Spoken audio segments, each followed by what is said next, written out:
out there in the audience somewhere, hiding. I know you're there! And he and I were like on our way to Santa Barbara for our honeymoon, for real. And this song comes on, and I had actually met Prince in the very beginning in like 1977, 78, somewhere in there, when he was really not Prince yet. And I talked to him for a minute, and he didn't say very much. And so I'm like, well, okay, I'm going on to mingle, so I'll be seeing you.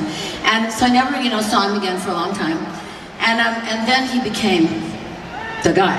So anyway, I was introduced to him, I think, by my former husband. And so we're driving on our way to our honeymoon, and Kim works for Warner Brothers. And this song came on, this amazing song, and I'm like, this is a great song, what is this song?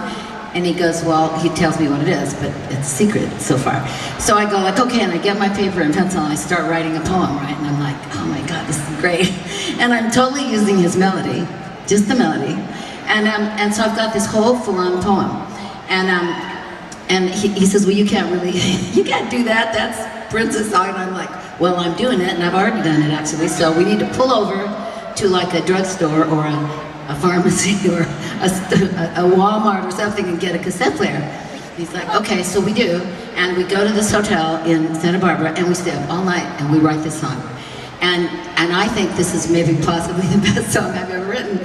So we don't even stay in Santa Barbara, we go straight back to LA, and we go to Sunset Sound, and I gather together the band and we start recording it.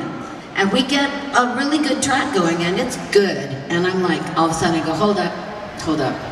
We can't really keep going. This is really not our song. This is Prince's song, so we need to figure out how to get in touch with Prince. So finally, in an hour or so, somebody comes up with a number. Somebody in the business, 2 new people. And I said, this is really his number. And they're going, I think it is really his number. So I call this number, and this very low voice answers this, hello. And I said, hello, Prince? And he says, yes. And I said, Prince, this is Stevie Nicks. And he says, hello, Stevie Nicks. And I'm like speechless after that. I said, well, Prince. So I'm in a studio in Los Angeles, and well, on the way to my honeymoon, I was driving down the street, and I wrote the song to one of your songs, just to the melody, not the lyric or the melody, but the music, and I wrote it. And I think it's really good, and I'm recording it right now, but you need to hear it, or I'm not going to finish it. And are you in Minnesota? And he goes, are you in like the tundra? And he's like, no, I'm in LA. And I'm like, yes! Can you come over to Sunset Sound? And he says, okay, I'll be there in 15 minutes.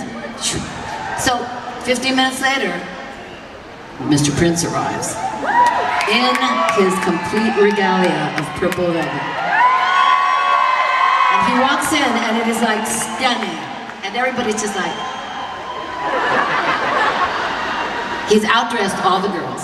And we're in cocktail attire, right? But he is so dressed. So he goes like, okay, well, I'm here, and so play what you got, let's hear it.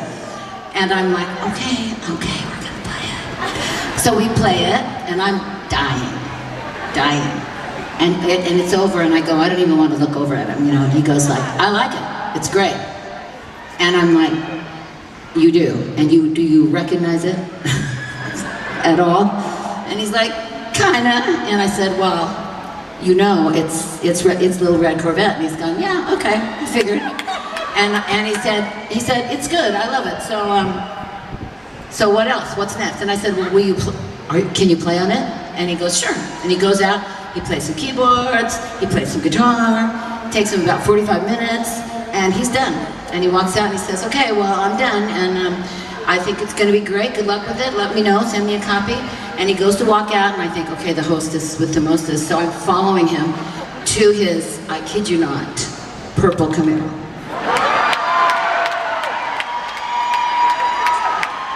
And he like gives me a little hug, he gets in his purple Camaro, and he's like, see you later, and off he goes. And that's that. I didn't see him again for quite a long time after that. Stand Back became a massive, massive hit. So that's always a good thing. And I was very glad that I actually jumped on it and actually did that, which was, you know, most people wouldn't do. And most people wouldn't call the person and tell them that they had done it. They would just actually steal the song and not tell anybody. But being an honest person, I thought this is the best way to do it. So now, the great thing is, every time we do Stand Back, I feel like Prince is with us again, playing Stand Back every single time. Or if it comes on the radio, I feel like he's sitting on the other, you know, he's sitting in the back seat. Or anyway, it's like now, because of Stand Back, his spirit will always be with me in a good way, not in a sad way. In a really good, energetic, I was so inspired by him. And the inspiration continues, you know, the reason that When Doves Cry was inspired by Edge of 17, it's like we were continually like inspiring each other. So the inspiration lives on. Anyway, that's it. That's that story. Thank you, Prince.